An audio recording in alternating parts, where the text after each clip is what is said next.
Hello everyone, good evening. আজ দুপুর থেকেই ব্লগটা স্টার্ট করছি। দুপুর ঠিক নয়, এখন বিকেল হয়ে গেছে। 4:30 মতন বাজে। আজ আমরা যাচ্ছি আমার বোনের বাড়ি, যেখানে আমার বোনের বিয়ে হয়েছে। আজ সবাই মিলে সেখানে ঘুরতে যাচ্ছি। তবে সবাই বলাটা ঠিক হবে না, কারণ বাড়ির মেয়েরা মিলেই যাচ্ছি। আমার মা, আমার বৌদি, আমাদের সকলের প্রিয় সোনাবুড়ি, আর আমি আমার ছেলে। আর যেহেতু আমাদের দোকান বন্ধ নয়, তাই জন্য বাড়ির ছেলেরা আর কেউ যেতে পারেনি। আর আজকে কেন যাচ্ছি জানো?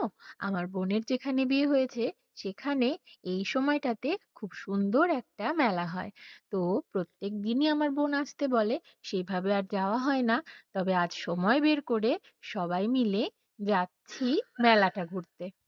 শীতের সময় এত তাড়াতাড়ি সন্ধে হয়ে যায়, তার জন্য আমরা সকলে ঠিক করলাম আগে আমরা মেলায় যাব। তো যেমন আমরা ভেবেছি তেমন কাজ, সোজা চলে এসেছি মেলায়। মেলায় এসে দেখছি এ তো বিশাল ব্যাপার।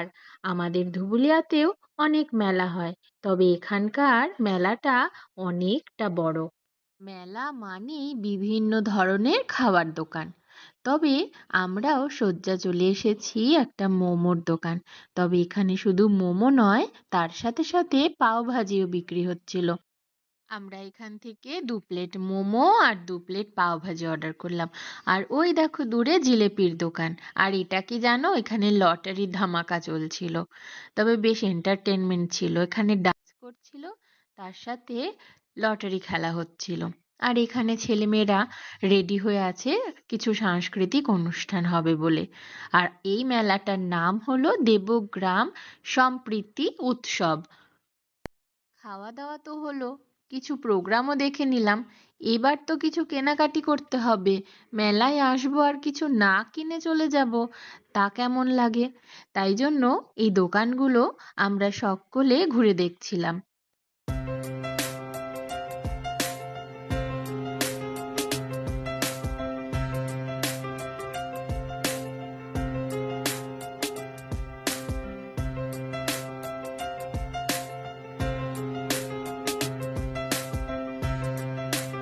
তোমাদেরকে বললাম না অনেক বড় মেলা। দেখো কত বড় মেলা। আমরা পুরোটা ঘুরেও শেষ করতে পারিনি, রাতও হয়ে যাচ্ছিল। এরপর তো আমাদেরকে আমার বোনের ওখানে যেতে হবে। মেলায় সব থেকে বেশি দৃষ্টি আকর্ষণ করে এই দোকানগুলো, নানান রঙের ফুল। তবে এগুলো আর্টিফিশিয়াল হলেও বেশ ভালো লাগে। আর মঞ্চে চলছিল প্রোগ্রাম। এবার বাড়ির দিকে যাওয়া যাক। বাবু কেমন হয়েছে? মিমি রান্না করেছে। কেমন কেমন রান্না করেছে? তোমার ভালো লাগছে আজকে মিমি বাড়ি এসছো? বোনের বাড়িতে আছে একটা সুন্দর অ্যাকোরিয়াম, তবে মাছগুলোর নাম আমি বলতে পারবো না। আমার বোন অনেক কিছু রান্না করেছিল জানো তো, ফ্রাইড রাইস, চিকেন, ঘুগনি, পায়েস। তবে আমরা আর ডিনারটা করে আসিনি, সমস্ত খাবার আমার বোন প্যাক করে দিয়েছে। আমি এখন পায়েস খাচ্ছি। মিমি বানিয়েছিল, খুব সুন্দর।